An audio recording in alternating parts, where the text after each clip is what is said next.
Arthur Rimbaud, œuvre complète. Accroupissement.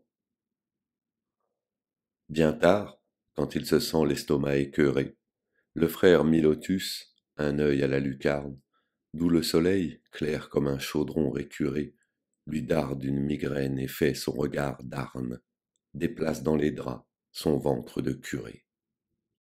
Il se démène sous sa couverture grise et descend, ses genoux à son ventre tremblant, effaré comme un vieux qui mangerait sa prise, car il lui faut le poing à l'anse d'un pot blanc, à ses reins largement retrousser sa chemise. Or, il s'est accroupi, frileux, les doigts de pied repliés, grelottant au clair soleil qui plaque, des jaunes de brioche aux vitres de papier, et le nez du bonhomme où s'allume la laque, renifle au rayon, tel qu'un charnel polypied. Le bonhomme mijote au feu, bras tordus, lip, au ventre il sent glisser ses cuisses dans le feu, et ses chausses roussir et s'éteindre sa pipe. Quelque chose comme un oiseau remue un peu, à son ventre serein, comme un monceau de tripes.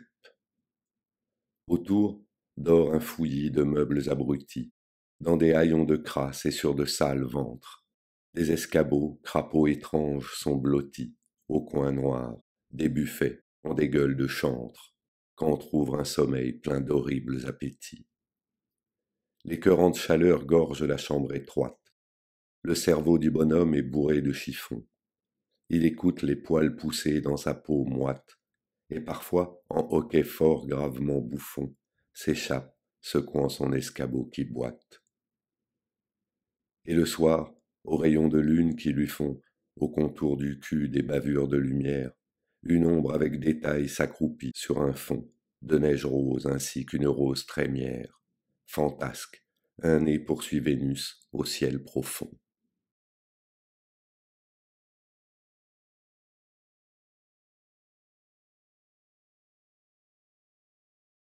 Les poètes de 7 ans.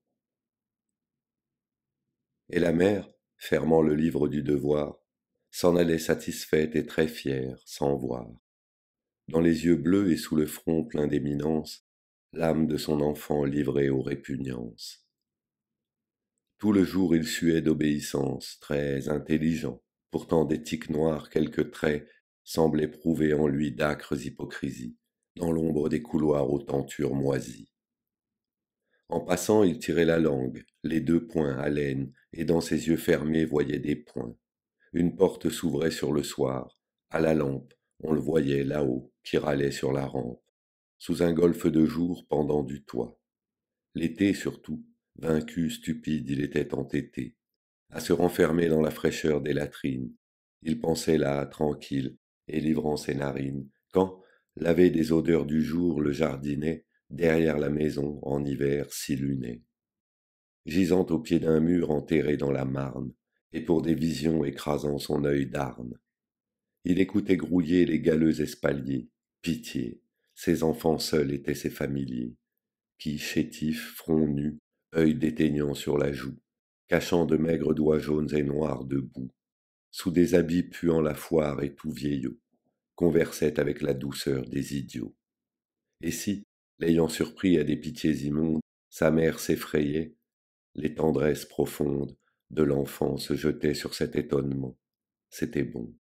Elle avait le bleu regard qui ment. À 7 ans, il faisait des romans sur la vie, du grand désert où lui la liberté ravit. Forêt, soleil, rive, savane, il cédait, de journaux illustrés ou rouges, il regardait des Espagnols rire et des Italiennes. Quand venait l'œil brun, folle en robe d'indienne, 8 ans, la fille des ouvriers d'à côté, la petite brutale et qu'elle avait sauté, dans un coin sur son dos en secouant ses tresses, et qu'il était sous elle, il lui mordait les fesses. Car elle ne portait jamais de pantalon, et, par elle meurtrie des poings et des talons, remportait les saveurs de sa peau dans sa chambre. Il craignait les blafards dimanches de décembre, où, Pommadé sur un guéridon d'acajou, il lisait une Bible à la tranche vert chou. Des rêves l'oppressaient chaque nuit dans l'alcôve. Il n'aimait pas Dieu, mais les hommes qu'au soir fauve, noirs en blouse, il voyait rentrer dans le faubourg, où les crieurs en 3 roulements de tambour font autour des édits rire et gronder les foules. Il rêvait la prairie amoureuse où des houles, lumineuses, parfums saints, pubescence d'or, font leur remuement calme et prennent leur essor.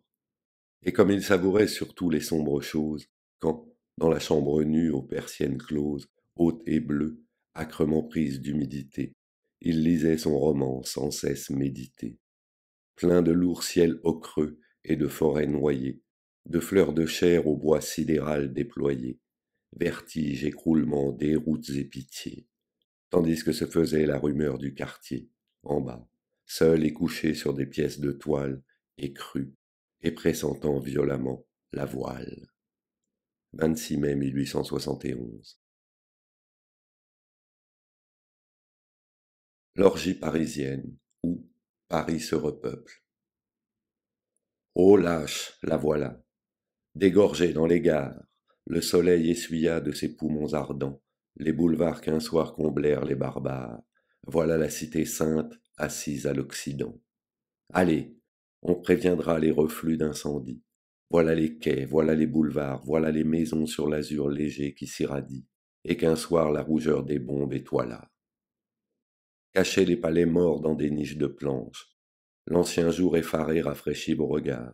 Voici le troupeau roux des tordeuses de hanches. Soyez fous, vous serez drôles, étant hagards. Tas de chiennes en rut mangeant des cataplasmes. Le cri des maisons d'or vous réclame. Volez, mangez.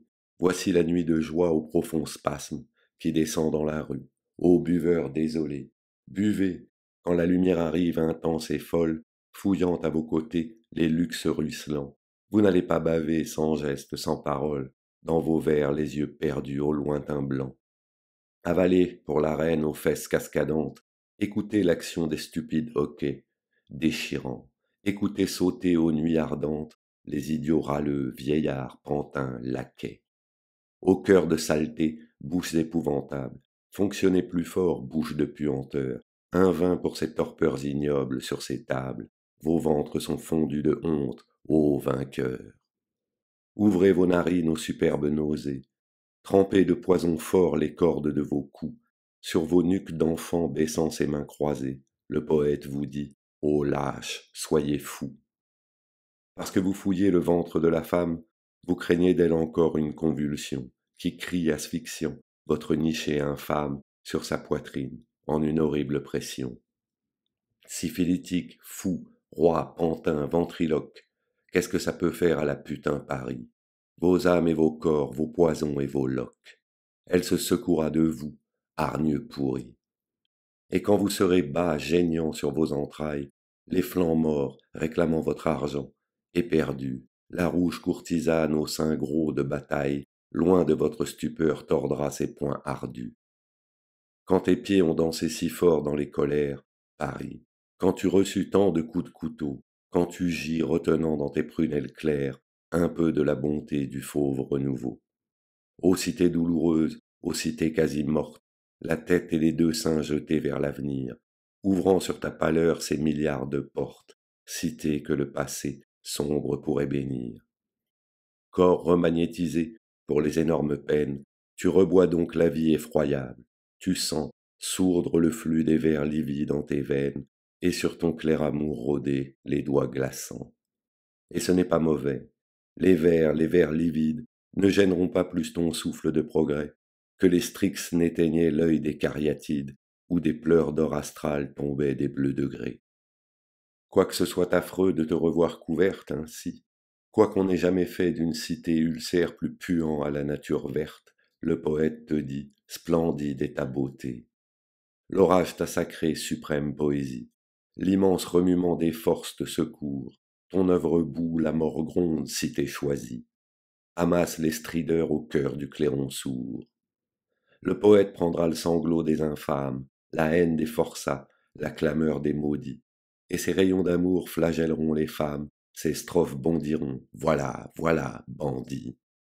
Société, tout est rétabli. Les orgies pleurent leur ancien râle aux anciens lupanards, et les gaz en délire aux murailles rougies flambent sinistrement vers les azurs blafards. Mai 1871. Le cœur du pitre. Mon triste cœur bave à la poupe, mon cœur est plein de caporal. Ils y lancent des jets de soupe, mon triste cœur bave à la poupe. Sous les colibets de la troupe, qui pousse un rire général. Mon triste cœur bave à la poupe, mon cœur est plein de caporal.